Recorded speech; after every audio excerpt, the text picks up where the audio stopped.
The other day, I got a message from a friend who is also a subscriber in this channel, a mother of three female children, who is intentional about having a fourth child being a male child. There are so many fallacies out there, like, there are a lot of them. And I don't blame whoever started these fallacies, because some people are so desperate about having a particular gender, okay, as kids.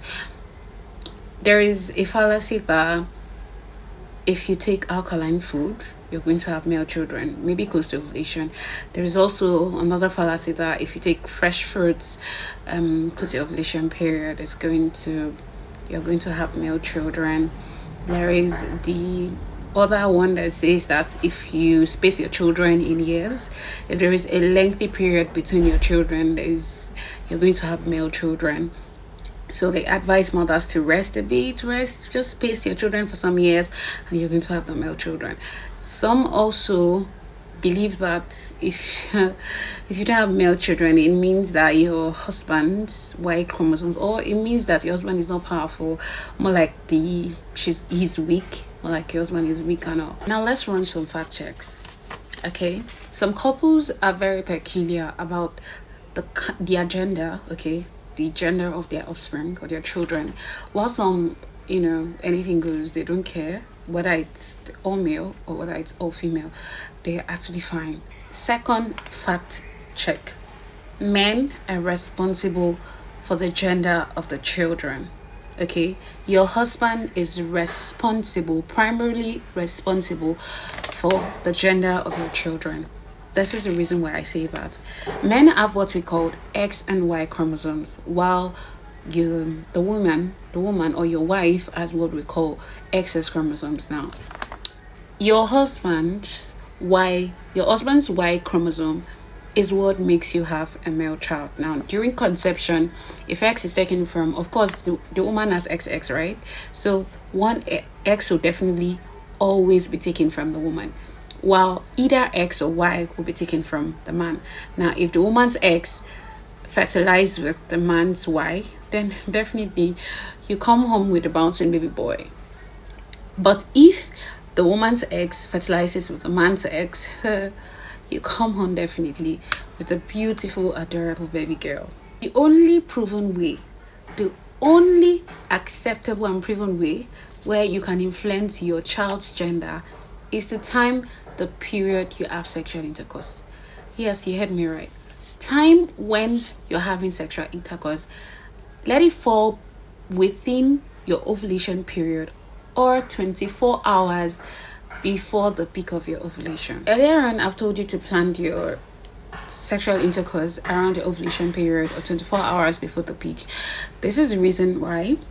Now, I've established the fact that we have X and Y chromosomes, and that XX determine a female child, while X and Y determines a male child, of course. Now, this is the reason why you need to have sex close to the ovulation period, because your Y chromosomes is known as fast dying. They don't last as long as the X chromosomes.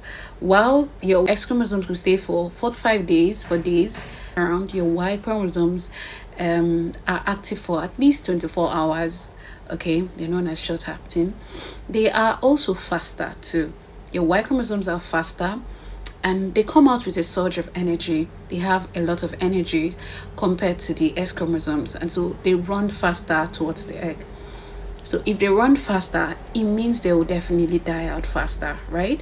Yes. So your Y chromosomes definitely come out with a lot of energy. They're going to run with so much speed towards the egg, and so they're going to have the ability to fertilize the egg faster than the X chromosomes. Hence why you should have sexual intercourse 24 hours at least before the peak or around the ovulation, so that it can give the Y chromosomes chances of fertilizing. Other tips I would recommend is deep penetration.